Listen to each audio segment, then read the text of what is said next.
إجابة دقيقة على هذه الكلمات.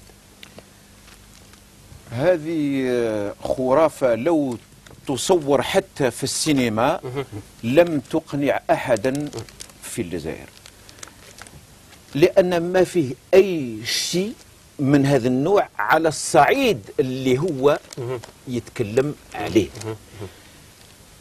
وفي الواقع إذا كان رجعنا للواقع لابد أن نحلل ما وراء الظواهر.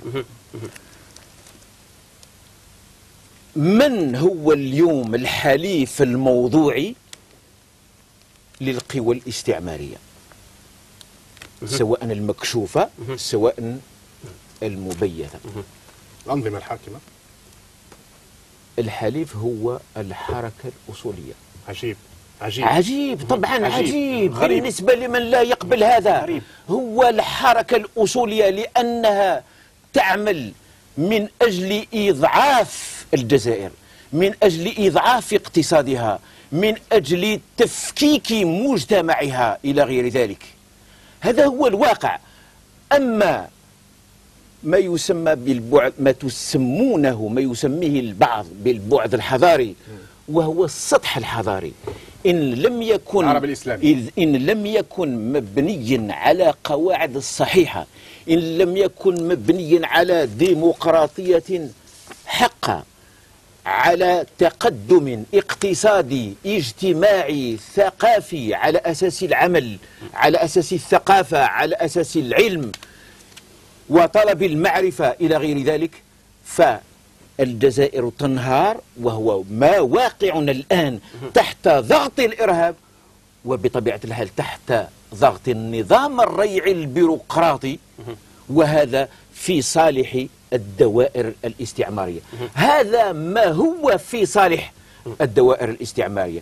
أما كل ما يرمي إلى إقرار نظام جمهوري تقدمي عادل، فهذا هو الذي سيصحح بصفة تدريجية المسار التاريخي، وهذا هو الذي سيكرس الاستقلال الحقيقي بكل الأبعاد الحضارية والثقافية للجزائر، التي هي الهوية الجزائرية. ما هي هذه الهوية؟ سي الجزائرية هي نقولها، قلناها مرارا. لماذا يعني تريد القفز فوق هذه الحقيقة؟ لا. نحن نقول العربية والأمازيغية والإسلام، هذه هي المكون. وأيضا ليس صحيح، هذا نفاق. هذا النفاق. انظر ماذا كتبت. أيوة. في اليمانيتي. هذه جريدة فرنسية، جريدة الشيوعية الفرنسية. اقرأ. وين؟ اقرأ. تفضل. 7 جويلية 98. أيوة. بالحرف الواحد. تفضل.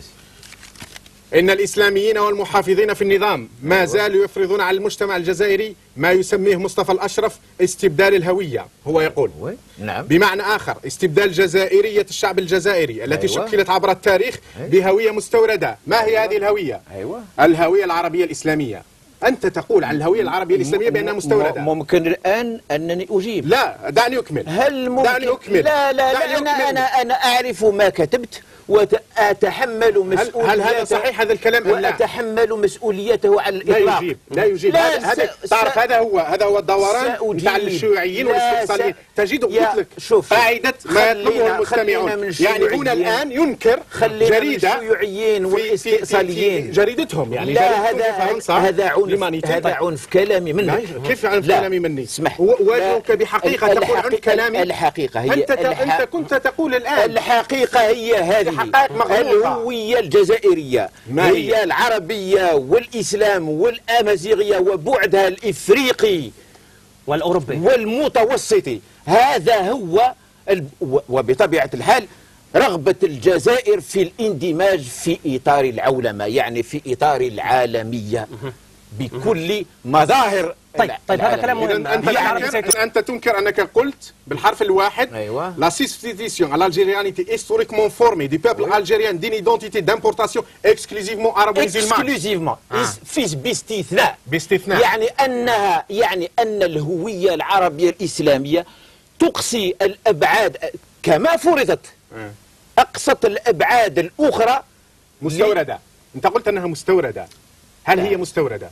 كيف مستورد؟ قلت دامبورتاسيون. مستورد كهوية مطلقة استثنائية فهي مستوردة. مثل ما يستورد البنان والتفاح يعني مستوردة. لا هذا كيف هذا المنطق شوف يعني؟ هذا التغليط، كيف هذا المنطق هذا يعني؟ التغليط ليك. احنا نقول لا الحضارة العربية والإسلامية مستوردة. لا تسمح لي 14 قرن مستورد. لا تسمح لي شوف بأي منطق تتحدثون؟ شوف تسمح لي ما نسمحلكش في هذه النقطة، ما نسمحلكش. يا والله العظيم أنت رقيب. لا مش رقيب، أنا أواجهك بحقائق. أنا أواجهك بحقائق. شوف يا أخي، شوف يا سيدي، الجزائر لها تاريخها، لها بعدها الأمازيغي والإفريقي، هل تنكر هذا؟ ولها أيضا بعدها العربي والإسلامي، ولا أنكر هذا. أنا قاومت كل من أراد معارضة العربية الإسلامية بالأمازيغية، وأيضا كل من أراد العكس، الطرح المعاكس. إذا الخطاب يعني هو يعرف أنه في تلفزيون عربي الآن إذا يغير تماما من المنطق، مع أنه وثيقة مكتوبة بالفرنسية ويستطيع أي صحفي هنا أن يترجمها لنا. لا سبستيتيسيون. أنت قلت لا سبستيتيسيون، استبدال الهوية الجزائرية بهوية مستوردة. هذا مصطلح لمصطفى الأشرف يتكلم على. أنت تتبناه أم لا؟ أتبناه طبعا. تتبناه لأن مصطفى الأشرف هو منظركم وهو القائل يا سلام يا سلام يعني لو كان يعني جيش من مصطفى الأشرف في الجزائر لو ما تكون الجزائر في هذه الحالة كانت كارثة. تسمح يا جماعة لنشرك بعض المشاهدين، يا جماعة لنشرك بعض المشاهدين هويته الجزائرية ولا عروبته أنكر عليه أنه قائل، أنكر عليه أنه القائل في كتاب بعنوان نشوء الدولة والأمة الجزائرية. متى قال؟ ما 62. طيب لكن الجزائر نشأت منذ 14 قرن على الأقل، بل أن وجودها يمتد إلى ما قبل ذلك. ويأتي ما قبل ذلك 62. أنت قلت في بدايتك الدولة لما تنشأت سنة 62 لم تنشأ سنة 62، استعدنا الاستقلال، الدولة كانت موجودة. الدولة الأمير عبد القادر أنشأ دولة والمسلمين قبلها والعرب أنشأوا دول. هذه حرب مصطلحات. وهي كارثة. الدولة العصرية بالمعنى العصري للدولة، بالمعنى الشيوعي للدولة حسب تحليلات ستالينية. بالمعنى العصري للدولة لم توجد من قبل. اسمح لي يعني في الحدود الجيوستراتيجية الحالية، يعني بتجاوزها القبلية والجهوية إلى غير ذلك، إلى اندماج الدولة. نعم. كل هذا بارز مع الحرب التحريرية فقط. هذا هو الواقع فقط. لا، هذا لا يعني بأن الجزائر لم تضرب جذورها كجزائر. طيب يا جماعة يا سيد الهاشم الشريف، مفاهيم عالمية. الهاشم الشريف سأعطيك المجال في الدولة ما فيه سوى مفاهيم عالمية، ما فيش هناك كلمة